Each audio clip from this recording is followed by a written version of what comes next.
Yo, whilst you're here, please don't forget to subscribe to the YouTube channel, and I'll see you in the episode. Peace.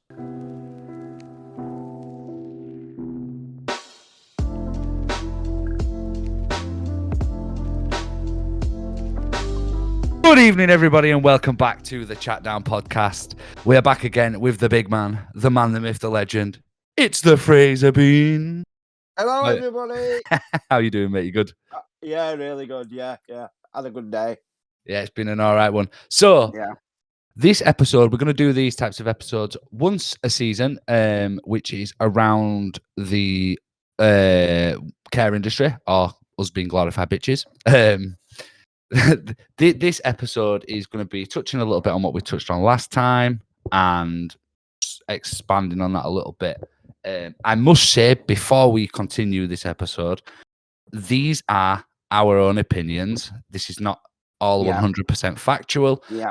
Please do your own research before ever applying for any job in the care industry, and make sure that you take what we say with a pinch of salt, because it might not be the same for you.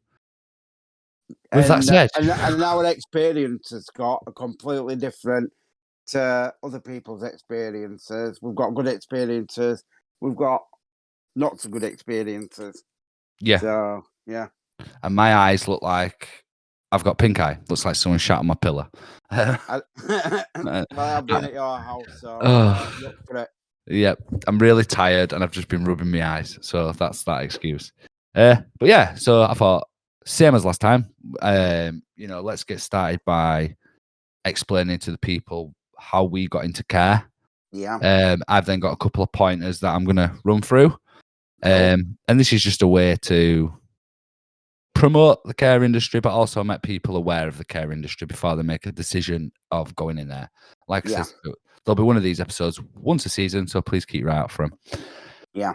So, Fraser, explain as much detail as you can. How did you get into care? Okay. For a long time, I was a chef, and I enjoyed being a chef.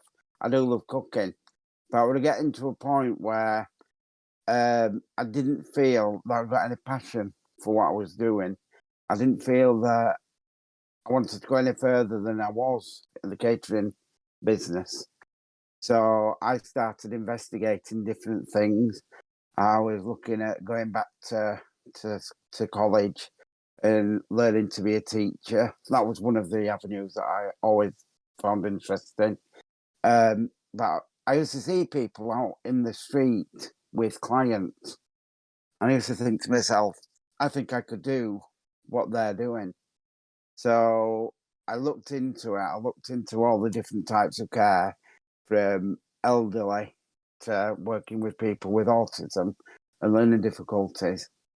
And I would have gone into the elderly, but really, elderly people aren't going there to expand their horizons and doing new things.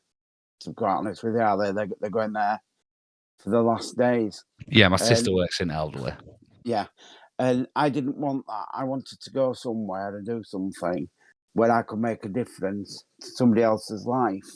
Now, at the time, I didn't know how to go about it, so I did do a lot of research into it, and I talked to people that I knew were actually doing the job.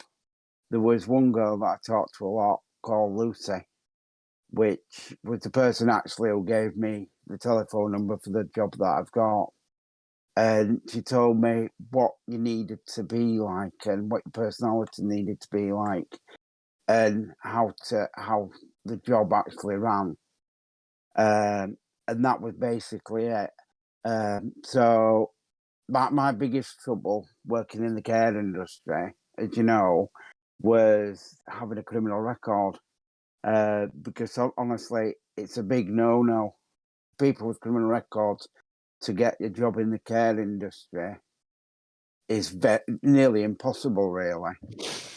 And when I went for the interview for a support worker, I started by being 100% honest with what I'd done, with the drugs that I used to take, and my criminal past. Because I always feel that if you're going to do something, honesty is the best place to start. Because if you give your darkest secrets to somebody, there's nothing that can come out of it. There's no skeletons. Yeah, fair point. So then, obviously, I'm assuming that's when then you've just continued. Then I've just continued. Yeah. It was I got a job where we're working now. And to be quite honest, when I first started, I was overwhelmed by most things. And there were a lot of points during the first year that I nearly didn't carry on because it was such a shock to my thoughts, what I was going to do, and what it actually was. Mm. But the thing is, you give up, and then you're always wondering what could be. And I don't want to look back on my life when I've got opportunities to think I could have done something more with that and not just walked away. Yeah, no, I agree. So my story is actually, well, really different to yours, to be fair. It started for me. So I've always known that I've wanted to help people since I was young, but Yeah. I never knew how. So it started off for me when I was younger. I ended up going over to Manchester to live, and when I went to Manchester, I was working for my auntie who ran a rehabilitation unit for alcohol. Yeah. For alcoholics. Alcoholics, I can't speak. And I started off there as I was just a caretaker. So I helped her run this building. Herself and a girlfriend run this building with 37 rooms in it. And pretty much the majority of the time, every room were full, apart from the ones that we used for obviously staff rooms. My living quarters were there. So I actually lived there.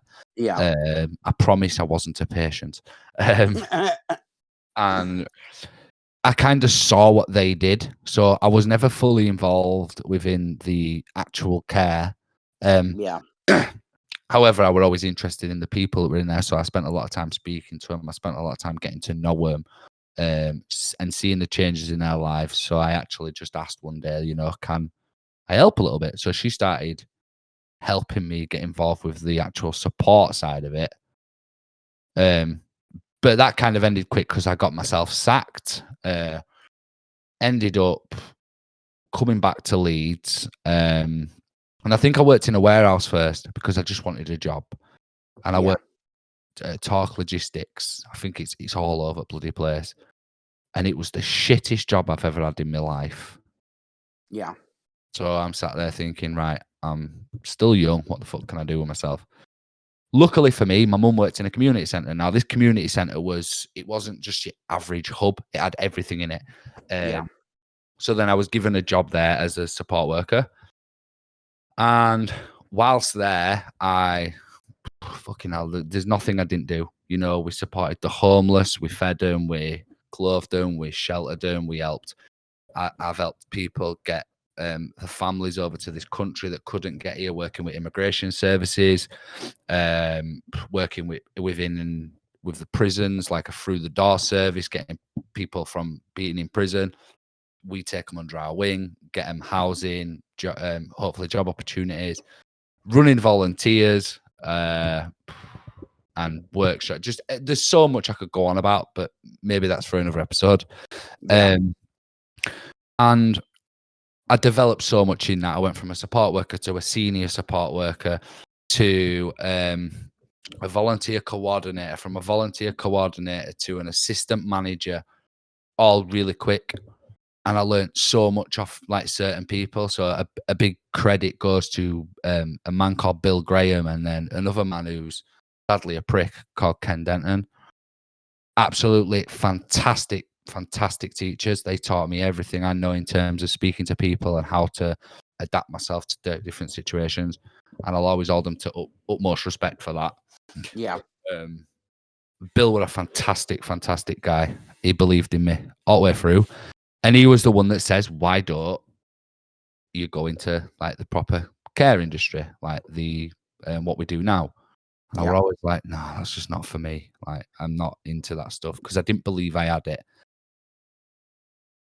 to cut it a little bit shorter, I got my MVQ. I started my MVQ level 2 there after fighting for it because we got Bill left and we got a new manager, and obviously it was a whole arse ache to try and get the MVQ started.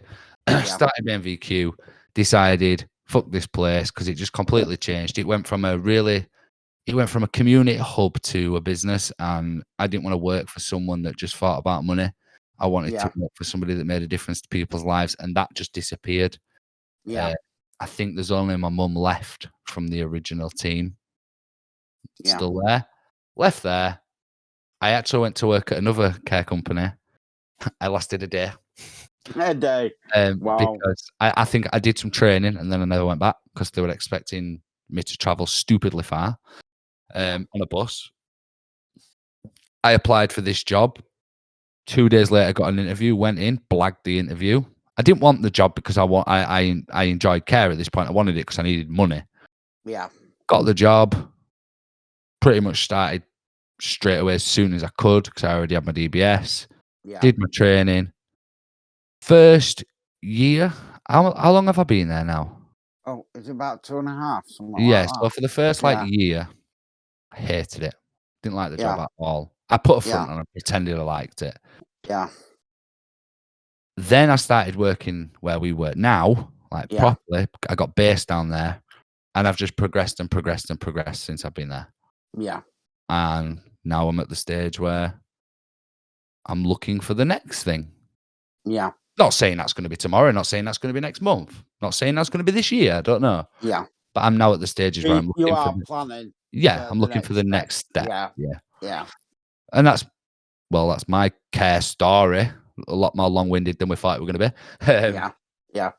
While you were talking about it, I actually worked for the homeless shelter as well, and I was actually a cook. But part of my job was also, after I cooked meals, I used to go out and sit, just chat to people, talk about the troubles, talk about things, and I used to do volunteering for the same firm on a night where we used to get people in and used to spend time with them.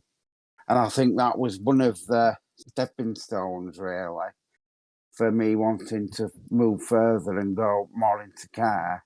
Because I found out that when I was talking to people, that I didn't judge them, and I made friends, basically, and found some amazing people through that are hard times.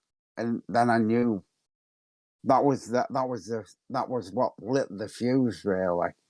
Being with them, because people see all the people on the streets, and let's be honest, a lot of people just look down on them, and that's not me. And that was a spark that started everything off. But that only came while you were talking about your experiences moving into the care industry. So obviously, a lot of the stuff that pointers I've got to talk about are going to be very opinion based, and I've done them like this on purpose. Mainly, we do have to be confidential because, of course, we still work in the industry, and if we're not, we won't be working in it any longer. Yeah. What do you think about mental health in so when I say that, what do you think of mental health for people like me and you in the care industry? Do you think it's just what do you think of it? Actually, I'm just going to leave it an open question. I think it's really difficult question. Sometimes I feel that because of the stresses and the strains, not just outside work, but we also have a lot of pressurized situations that we have to deal with on a daily basis. Yeah. And I don't think we get the backup that we really need. I think that our mental health is, we're not given the support that we require. And that's why you find out that a lot of support workers get burnt out, have medication for depression, because I know so many members of staff that are taking medication because they've got such high depression that you've got no release for it, because you're there to take everybody else's mental health into concern, but we seem to be invisible on that scale. We don't even seem to, people don't realise the pressure on our mental lives that we have. And I don't know about you, Scott, when I go home, sometimes I have to just shut myself away from my wife, so I can actually deal with the situations that I've dealt with through the day, because people don't understand it. Yeah, I'm a little bit different in that sense. So I've always been very, very good at separating myself from work when I'm not at work. Yeah, That's just through. I don't even know why that is, to be honest. I'm a very I like to be alone, if that makes sense. Anyway, so yeah, I've always been the sort of person that enjoys my own company. Enjoys. I think about that many things that when I leave work, it gives me the opportunity to think about other things that work is the last thing I think of. Uh, yeah, you know, some people that's all they think about. All they think about is work. All they do is work. yeah, Where because I'm the sort of person that work is secondary to my life, yeah, and it always will be. Like as soon as I leave that building, I yeah, could not. I'm not interested in what goes on there. My yeah, life becomes the priority at that moment, and it's always been great. However, on the mental health side of it, up until I up until I there's another clip for you, Connor. that Up has to until have a doink on it, doesn't it? yeah, up until I started in the care industry, I never really suffered from any real mental health. Yeah, You know, I probably did, but I never noticed it, and it was never noticeable to other people. yeah, But since I've been in care, I've serious anxiety, like to high heaven, yeah, depressed so much sometimes. yeah, But I only blame myself. yeah, And the reason I blame myself is because, look, realistically, we could get all the support that they can offer us, blah, blah, blah. yeah, But because the care industry's turnover is so ridiculously high yeah, and there's too many people leaving, I can kind of understand how it's hard for an organization to invest so much time into somebody. yeah. Bearing in mind they're already well, they're supposed to be spit investing in your. We're having a right foul of this one. They're Yeah, supposed yeah, to be yeah, investing in your future, like career wise. And if then they obviously then they've got to deal with anything you've got mental health wise, and then yeah, you leave. yeah. It's So a it's lot all of weight, a lot of weight. yeah. Yeah, However, I understand what you mean for someone like myself and you because we're in a yeah, very unique situation in the care yeah, industry. I have never, and I'm not. This is not me. No, I'm bragging. yeah. You I, are. I have never, I never heard or seen a single place in the care industry that is run so efficiently as we are. Yeah, yeah, It's very hard. This is why I wanted it all to be opinion based because it's very hard for us to comment on the rest of the care industry when we're in a very lucky position. yeah, Um, However, it is known that mental health is ignored, like you said. It is yeah, not something that is massively taken care of, especially staff wise. yeah. For ourselves, I believe that is because we spend so much time worrying about the people that we care for, which we should, Yes, that that's right. we Yeah, that we forget about ourselves. We yeah, completely forget about us as number one. yeah, I did so well at doing that until the last couple of months. yeah, Um, I think it's hard because we're not allowed to have bad days, if that makes sense. Like yeah, yeah. That's right. we have to be 100% as soon as we walk through that door Yeah, that's right. because of course It'll affect the way we it'll work. affect the way we work. However, it's impossible to do that. Yeah, It is impossible to do that. I had my first ever since I've started in the care industry. I had my first ever couple of days of where I was super, super just down. yeah, Did it affect a couple of things? Probably, probably yeah, not. yeah, But I felt it. Do you know what I mean? Yeah. Now, what I should have done, and what anybody in this situation should do, I don't know if anybody that works in the care industry already, I don't know if this is gonna be accepted by your where you work or whatever. But you simply say, my head's all over the place. I do not think it is safe for me to work for the next couple of days. That's what I should have done. That is what I should have said. I should have said, because when I started feeling it, I should have turned around to our manager and said, this is going on, obviously. You know, they know what's going on at home and work, blah, blah, blah. Yeah. I need a couple of days to get my head around things, sort myself out. Yeah. We'd have been given that opportunity because that's the way that it is where we are. Yeah, it is. Yeah. But I can imagine a lot of other people wouldn't.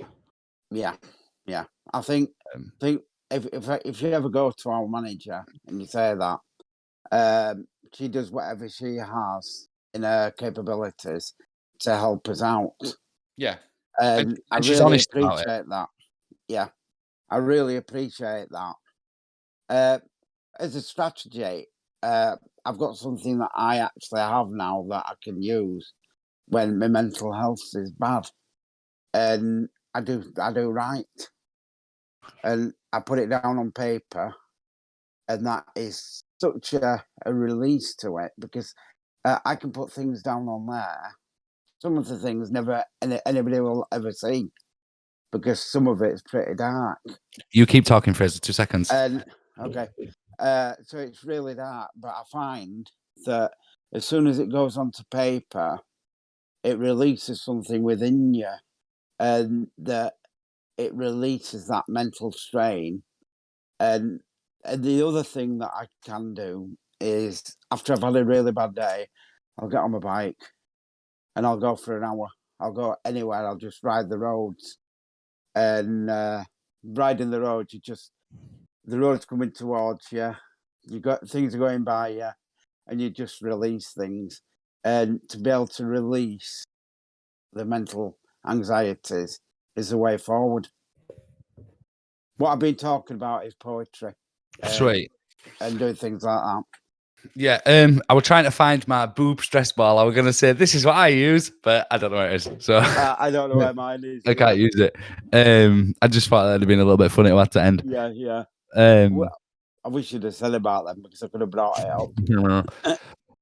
But yeah, so obviously, if you're looking to get into care, do your research. Make sure you look at different things, because mental health is a serious thing. That's why the podcast is going to be doing a few things for mental health, because we think it's really important that it's noticed. Yeah.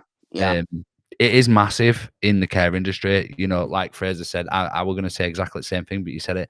The amount of people that I've spoken to that are on some form of medication, whether that be for stress, anxiety, depression, like I've never heard that many people be on something for them things, like in a work environment. It's mental. It's what's really, really bad, I think, is that we haven't got the biggest member team.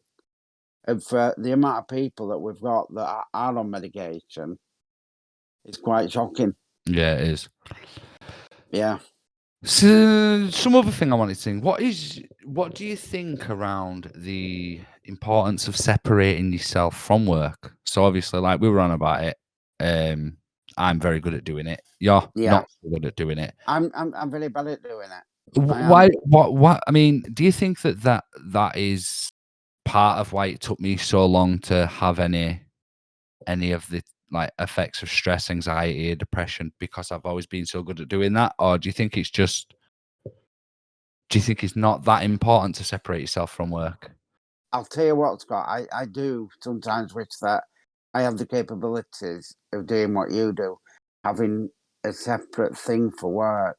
But what's really difficult for me, and you'll agree with what I'm going to say, I'll be having a day off and I get a call from work saying, can you get down here now? We've got a situation. And I'm a person that finds it very hard to say no.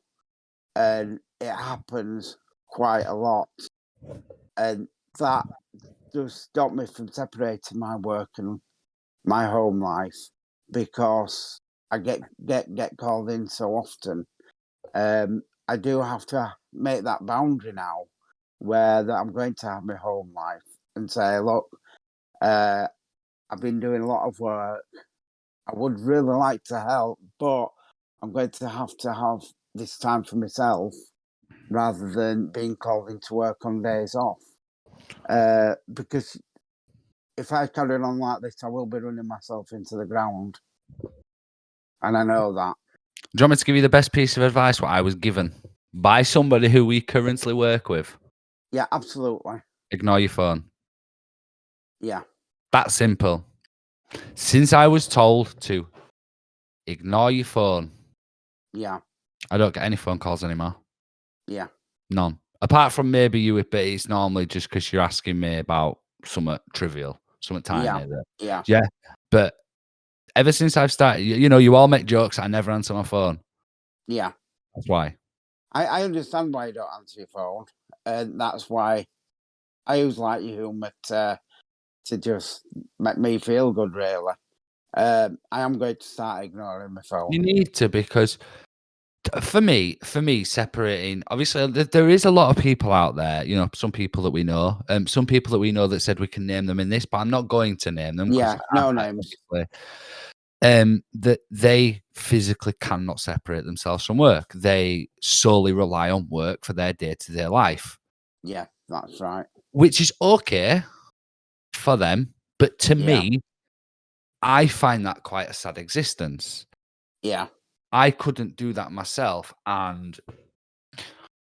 I'd love for the people that feel like that to not have to do that for themselves, because the benefits of separating yourself from work really outweigh the benefits of not being able to separate yourself from work. Yeah, absolutely.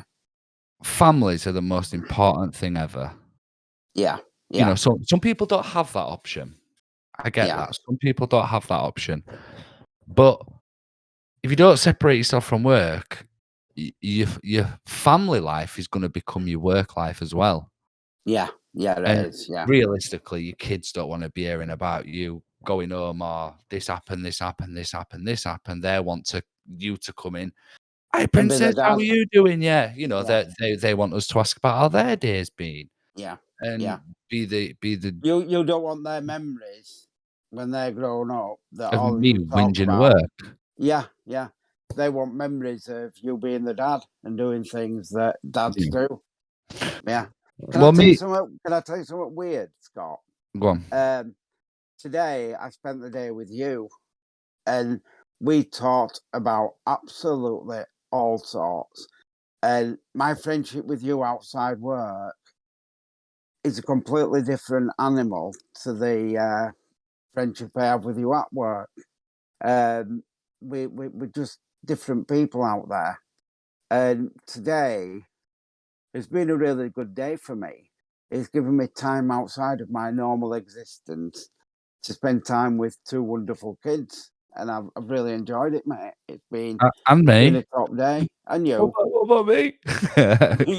You are one of my kids. But no, and I want you to think about that. One of the main reasons why we had a good day and we could have good conversation was because we separated ourselves from work and we didn't speak about work. Yeah, yeah. Soon as you can That's do that, your friendships can flourish. yeah, Your relationships can flourish.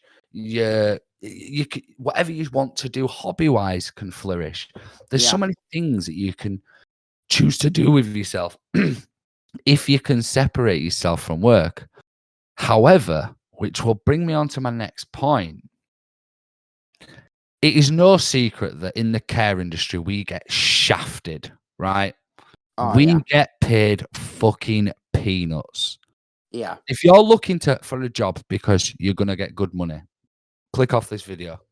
Go look at another video. Go find out how to answer phones for Vodafone or whatever, because you're Go not go gonna get that here. go and stock shelves at Asda. Yeah, Which will that's get paid more for doing that. you do not get paid your worth in care at all. Far from it. Not entirely company's fault. Sometimes it is, but then in other cases, the government don't care about us. They cared about us whilst COVID were happening and we was heroes and clap for the carers, all that bullshit. I can guarantee you now, if anybody goes back to one of the original videos, I said that clap for carers is an insult because as soon as COVID's over, it'll stop. What's happened? Can you carry on talking? There's a knock at the door. I have to go. Yeah, of course I can. Sorry. So obviously, like, it brings me on to the next point of home life and the money. So as much as you want to spend time at home and, you know, spending time with your loved ones and doing like really cool things, going to zoos, going to parks, whatever you want to do, the reality of actually being able to do it is so slim because we get paid peanuts. I think it works out that to get a decent wage, you've got to work at least, let's think about what my wage was last month. I worked over 200 hours last month and come out with just less than $2,000, right? Now that sounds amazing to a lot of people. Working, you know, 200 and odd hours and getting near $2,000, great, fantastic. However, when you consider that you've also got bills to pay, you've got travel expenses to pay, you've got your kids to pay for, you've got food to buy, you've got, if you need clothing, you've got nothing left to play with at the end of it.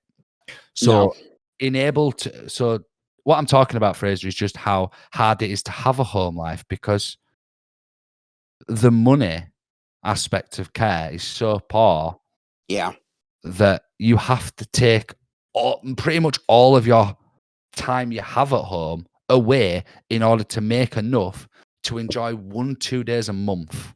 That's right. Correct. And it's really difficult. So I was just explaining, obviously, that last month I worked over 200 hours and I only just come out with just under $2,000. Yeah. And it's so difficult, like, to weigh it up once you've paid everything. Yeah.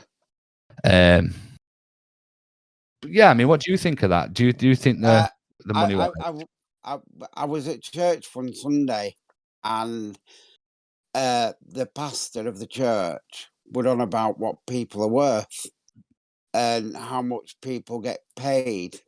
And he brought up a football player that's getting £600,000 a week. He said, and he actually mentioned me. He said, then we've got Fraser, who's a support worker, that's on minimum wage, that's going out and helping other people that are less fortunate, health-wise and mental health-wise, to have a decent standard of living. He said, the society that we live in is all messed up, that when you've got people like footballers getting paid that amount of money for kicking a ball, and you know I love my football, and then you've got people in the care industry teaching, and a various lot of jobs where people work a lot of hours. The only way they can survive is to do 70, 80 hours a week. That's what I do every week, as you well know, Scott. And it makes me sometimes really angry to think that there are people earning a lot of money for doing something that's not as important, you know, for playing football. Yeah. I don't expect to be paid that amount of money. You know, that's just being stupid. But we're not actually on a living wage. We're on basic minimum wage, which isn't a living wage. It would be absolutely fantastic if they turned around and said, you know, we appreciate what you do. We think you're very good at your job. What we want to do is pay you a living wage that you can then not have to work 70 hours a week unless you wanted to, that you can earn a wage working 45, 50 hours and still come out with enough money to pay all your bills, to go and have some proper special family time, that you could take your partner out and have a meal, go to the cinema, go bowling, and not think to yourself, if I do this, will I be able to afford to pay all my bills at the end of the month? And it is a very stressful thing when you're trying to weigh up what a necessity is and what a luxury is. We shouldn't have to think going to the cinema a couple of times a month is a luxury. No, We we should be shouldn't. able to. We should be able to have that and think that is something that we actually deserve to do. I should be able to deserve to take my wife out for the carvery when I want to, or when she wants to, or go for the pizza, or do anything.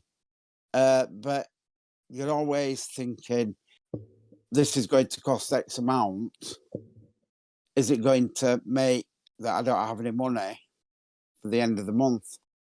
Because that is so stressful. Yeah, well, obviously, you've seen how stressed I've been at the moment over a similar situation. Obviously, I'm not going to go into it, but Yeah. I have something coming up that's going to cost quite a bit of money, and I'm shitting myself because I don't work in a job that can help. That's substantial enough for this what I need. If that makes sense, Oh, you know. absolutely. Yeah. And I'm shitting myself that I'm not going to be able to do it in time.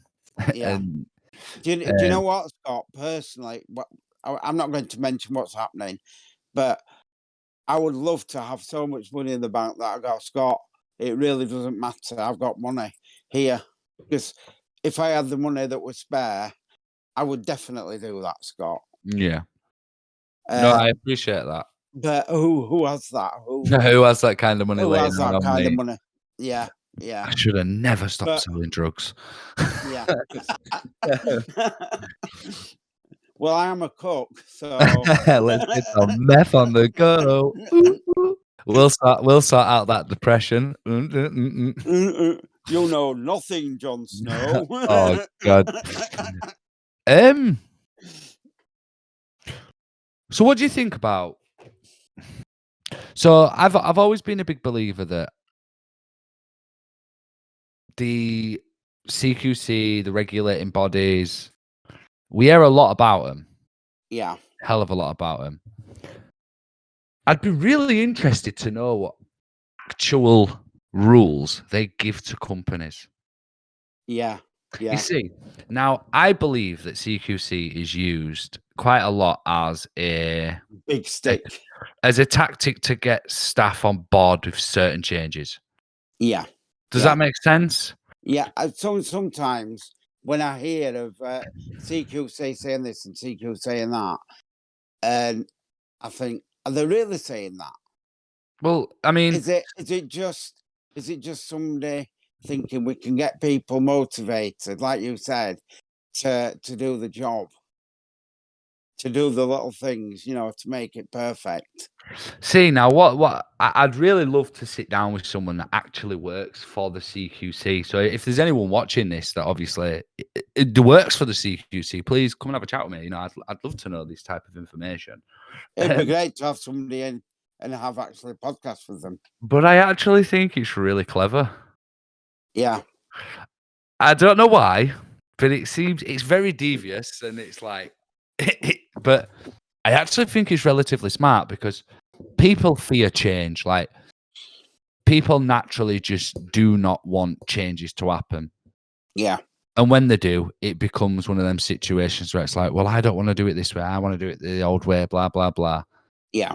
So for them to say, well, CQC have put it in place, Yeah.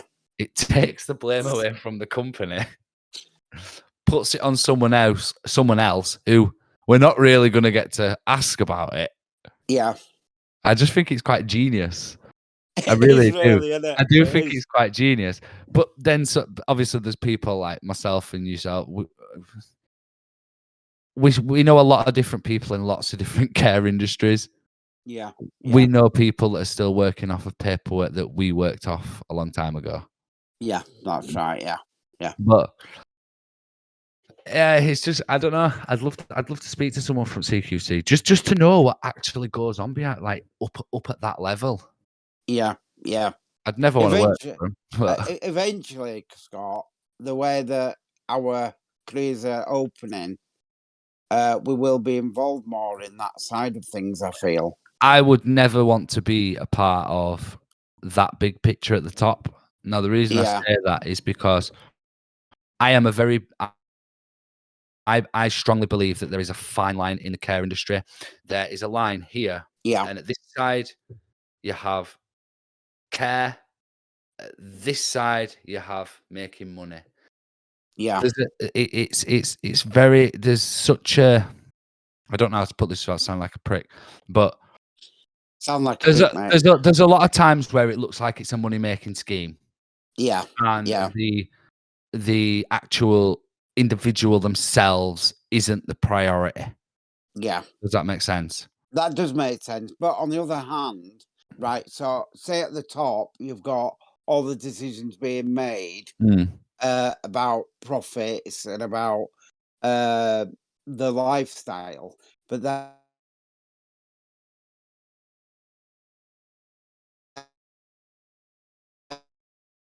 then way down here, you've got the opposite end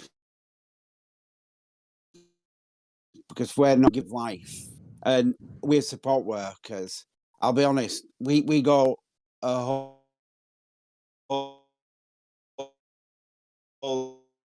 lot out of his own time to make their lives decent.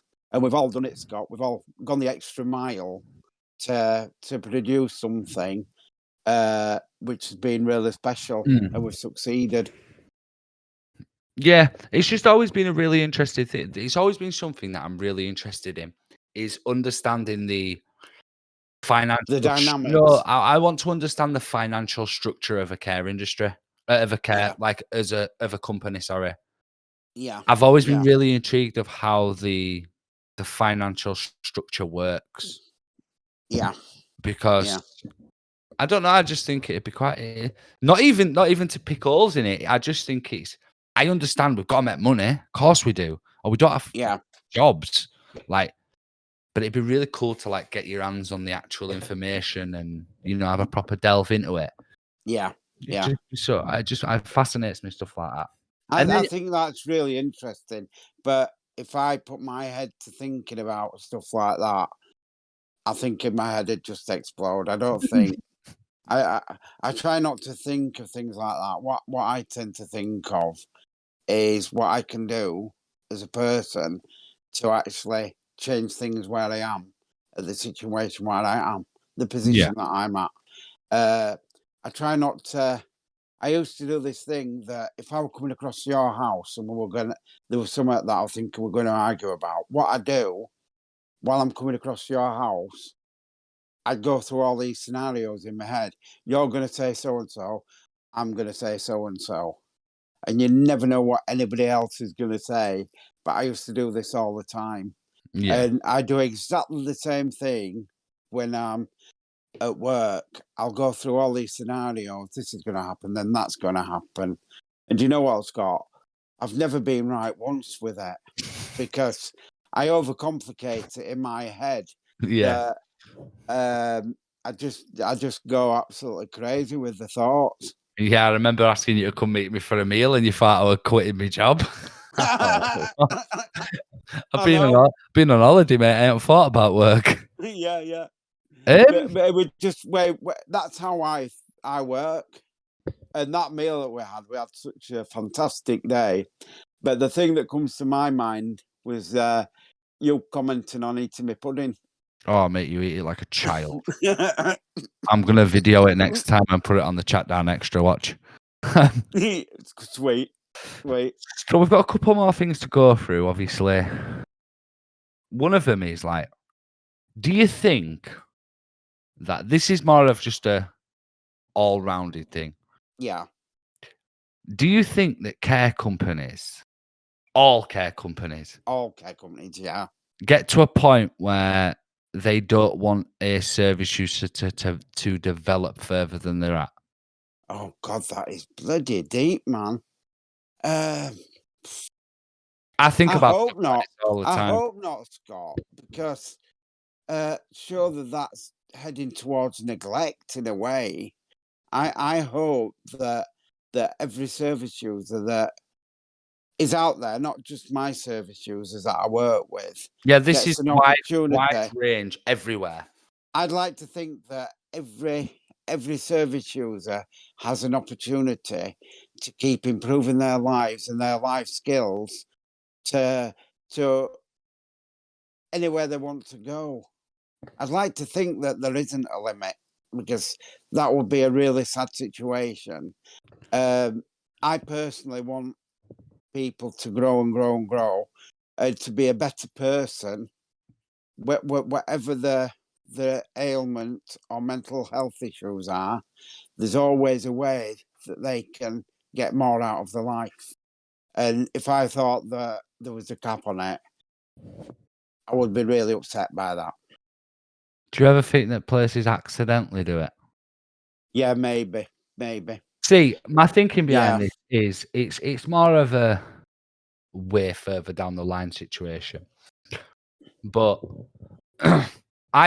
this is why I want to kind of look at something different, because I want to help people move into their own in their own lives. There's a lot of yeah, people we look after that can't do that, of course. yeah, of course.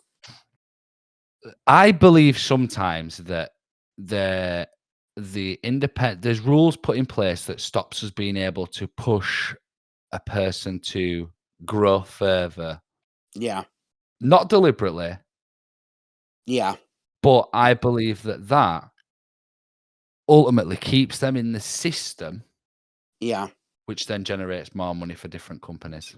yeah. I can actually see that, and I think you're absolutely correct. Because Um, if we could make everybody fully independent, we wouldn't have a job. absolutely, absolutely. See, I'm But weird. I look at things like that. in fairness, I do understand what you're saying, and I can actually see that you're right on it. But where we are with our Oh yeah, how we I've work, never it come would across never. it. I've Yeah, never come yeah, across it. Like, yeah, so not everything I mention is something that I've experienced. Like, I've never come across it like anywhere I've worked, but yeah, I, s- I still do think about stuff like that. yeah, Do yeah. you know what I mean? Like, I do think of fucking hell, where we work, we try everything. Yeah, we do. Do you There's know no, what? Sometimes the successes that we've had have been absolutely amazing. But on the other hand, we've had some glorious failures at trying things. And there's nothing wrong with actually failing in a situation, because at least you've given that avenue a try. But we've tried avenues where it's been absolutely amazing. The outcomes have been better than we expected. yeah, no, yeah. So the question, like, obviously, like Yeah, when I've when I'm diverted yeah, that. when I'm sat and I'm thinking about stuff, I don't think about my experiences. I think about like everything, Yeah, like much yeah, broader perspective. I know a lot of people that are in the care industry that are not just in what we do. yeah, And I have heard stories in the past of stuff like that. Uh, yeah, Not in our type of work, yeah, so not like in the learning disabilities, autism, not in that realm, but more in yeah, like the realm of, I want to say more like drug use and stuff. yeah, Do yeah. you know what I mean? Does that make sense? That does make sense. Yeah, I know a few people that like they've gone so far with like a social worker, like to get off drugs and stuff, yeah, but then the work's kind of like dropped off a little bit at the end, yeah, yeah, and then they've just gone straight back into the system. Prisons are yeah, perfect for it. yeah. They are. Prisons are That's right. perfect for it. There's only so much help that they offer you, Yeah, and it's only for a certain time as but it's well. not. Yeah, and then obviously, And like, they get released, and then it's a vicious cycle.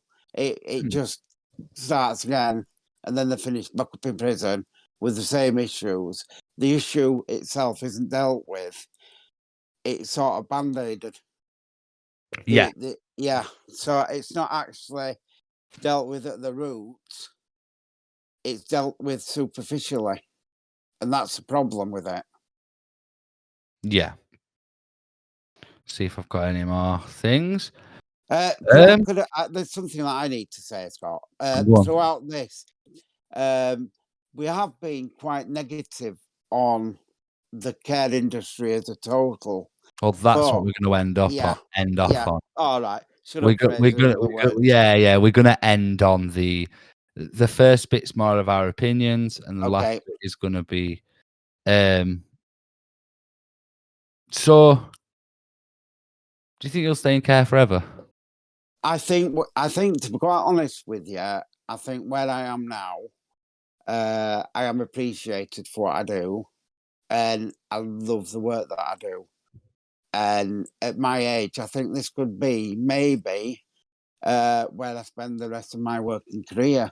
Yeah, Which, if I do, Scott, if I finish my career here and I retire from here, I can know that I've done a good job and I can hold my head up high and I can have some pride in the things that I've achieved since I've started. I can have pride in the things that I've achieved already. And yeah, and it makes me happy to see how I've developed as a man through doing this, because the man that started is a different man today. yeah, But it's not just through work that, as you well know, Scott. Uh, it's the other things that have been brought into my life that I've developed, and the friendships that I've developed, and like, for example, if you'd have said to me 2 years ago that I'm going to be a co-host on a podcast, I would have laughed at your face. I would have never expected that I did this and got so much enjoyment and pleasure out of doing it. yeah. Well, going back to you obviously saying that you'd be happy, and you should be, Yeah, because I can't speak for the entire care industry, but what we do where we are is absolutely fucking phenomenal. Like, we do a fantastic job. It's taken yeah, us a while to get to where we are, but we do. We create fantastic outcomes for the people that we care for, and we do yeah, have a fantastic team. yeah, And it's very rare to find that. We are in a rare position, and yeah, that's why it's kind of hard for us to use our positivities of what we go through as an example, because we know as much as anybody else that what we currently have is such a rarity within the yeah, care sector absolutely. that it's really hard. We've got a fantastic manager, we've got a really good team, and we've got a great bunch of people that we look after, and they're all making fantastic progress. Yeah. That's not the case for everywhere else. No, it isn't. We have, like you said, an exceptional, outstanding place where we work. And do you know what, Scott? Me and you, we argue. We don't fall out, and we do Oh, what we have to do. And then at the end of the day, we're mates again. And whatever's gone's gone, and it's over. And I've worked at places where you'll argue with somebody, and they won't talk to you for 6 weeks. Whereas 10 minutes after, we're back at it and banter and having a laugh and being serious when it needs to be serious. so for me, I hope I don't stay in care forever. But I mean that in the sense of I have to work forever. Um, Yeah, yeah, Obviously, I'd rather be doing stuff like this and making money, because that's what I want to do in my life. yeah. I'd like However, that. I would like that as well. But even if we're making money doing what we're doing, as for peace of mind, I still think I would work in the care industry as well. if I were making money off this, I wouldn't touch it. Yeah, No, I'd be yeah, gone. Just because I'd be able to put full time. I'd rather put full time into something I love yeah, yeah. rather I can understand that. rather than something I like. Yeah, yeah, But apart from that, do I think my whole career will be in the care industry? Yeah. Um, I'm not going to say I'm going to stay where we are yeah, forever, because I'm yeah, 26-year-old. yeah. Um, I Different ball game with me. Yeah, I will move on to something different eventually. When that is, I don't have a fucking clue. So if Who knows? anyone's listening, trying to find out, I don't know. Hit it. But I'm always open for opportunities, and I'm always looking for the next thing for me to go to, because I can't ever look at a place as my final step. There Yeah. has to be Well, more. that if you did, Scott, it'd be really stupid because you're young and you've got a lot of life ahead of you. Yeah. And Well, you've got I hope to, I do. yeah, I hope so. Yeah, I hope that you do what's right for yourself and that you make yourself content, because Yeah. that's what it's about. No, and it is. Obviously, like you said, like some of the stuff we spoke about does sound really negative, and it does. But unfortunately, that is the harsh reality of this industry. I'm a Yeah, very big believer that they should make the care industry a lot harder to get into. yeah. I think too many people get through the doors that should not be getting through them doors I can and think of shouldn't be people that working I've in the worked care. with. I can think of people that I've worked with over the Yeah. past 4.5 years You do know that should have never so many been. people. So many people now when you go to work are gonna think you were on about them. Well, they should think again, because most of the people I work with now are amazing. In fact, all they are. But yeah, I forgot my fucking point now. Sorry. I forgot where I was. But yeah, it's not all negative. There is a hell of a lot of positives to the care industry, and we're just giving you the reality of it. Yeah. For me personally, I've adapted. I've learned how to be adaptable through working in care. My confidence has grown. No, my confidence didn't grow through care. Mine did. I've learned to sympathize for people, empathize, all the rest of that jargon. I haven't learned to speak English, as you can tell. Yeah, absolutely. I got my first GCSEs because of the care industry. I've met some amazing fucking people because of the care industry, both carers and service users alike. Oh yeah, You yeah, know, correct. the experiences I've had from the care industry are experiences that you cannot get in any other job. You cannot get them. I will always say, and I will always say this, that 90% of our job is super, super easy. Yeah, 10% of it is absolutely solid. That 10% is what causes everything we spoke about today. yeah, yeah. But when you weigh it up, if you take the money out of the equation, if the money's involved in the equation, it's not worth it at all. Yeah. No, If you no. take the money out of the equation and look at care as a career rather than a job, which is what I do myself, and I'm sure Fraser does this, Yeah. that 10% is worth the 90%. Oh, all day long. All day long. Because the experiences you're going to get from it, the knowledge you're going to get from it, especially if you speak to the right people, you're not going to get anywhere else. Well, you might on the internet these days, but you're not going to get the experiences on the internet. No. And you can't get. I don't believe I've ever had friendships that are as strong as two people that have just had the shit kicked out of them, Yeah. Yeah. and they will sit there and still find ways to make each other laugh.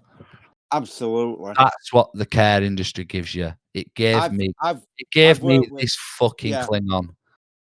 and made that Klingon. Do not I, join care. do you know what? When I started care, I never expected to make my best friend, and I'll always remember this guy walking in, and we were like, bang, we were friends, and that friendship has grown and grown and grown to what it is today, and that you are probably the best thing that's come out of working where we work. Oh, that's actually proper fucking sweet. I am nice. You are Um, sometimes.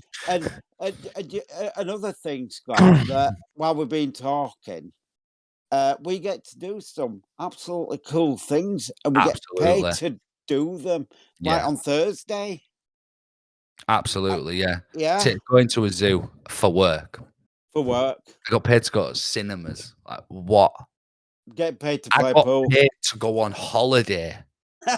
Are you mad? Like, What is that about? so, of course, there is a lot of positives in the care sector.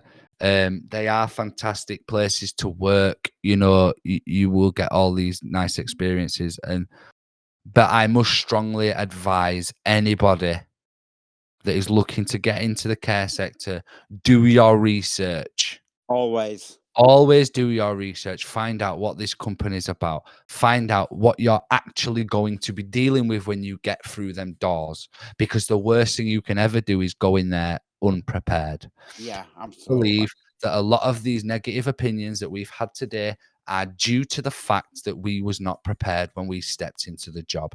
And I also believe that that is why a lot of other people end up with these negative opinions and end up bad place, because they was not prepared for what they were getting into. Now we know exactly what we're getting into every day we walk into work. We get on with his job. We get on with it happy as Larry. We go home, on to the next one. And that's how it goes. But yeah, do your research. If you've got any more questions to ask us, please inbox myself or Fraser. I am always willing to give you the answers. And if it's answers you really want by inboxing, that is great. But I can only give you my opinion on the questions you ask, as well as Scott can only give his opinion. Yeah.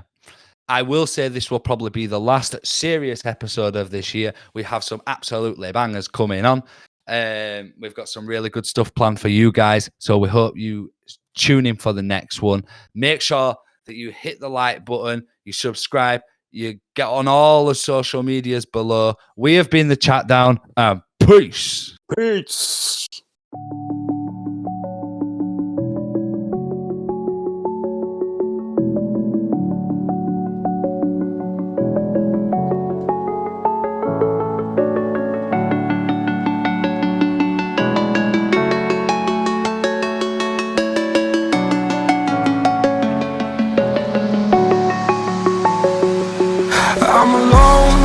I'm a broken home. I gave you all the bricks that I own and know. I'm letting go. I'm breaking these walls down, breaking these walls down. If you want adventure, then fly to home. But if you wanna travel, then go alone. Yeah, what's the point in us if I never know? Yeah, if you're gonna leave, I'ma let you go.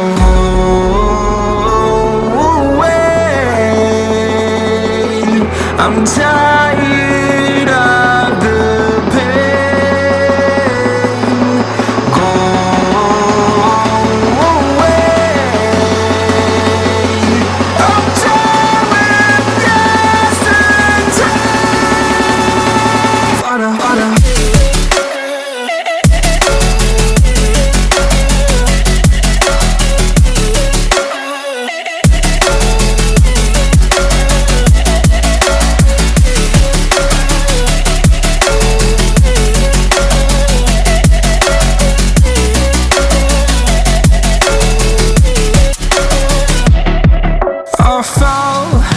My demons dwell, my own little nightmare, I call it hell, oh well.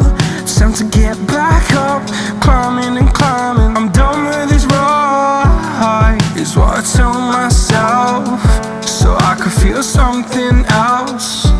Yeah, I guess I had my bad days, but it doesn't mean I lost my style. Darling, where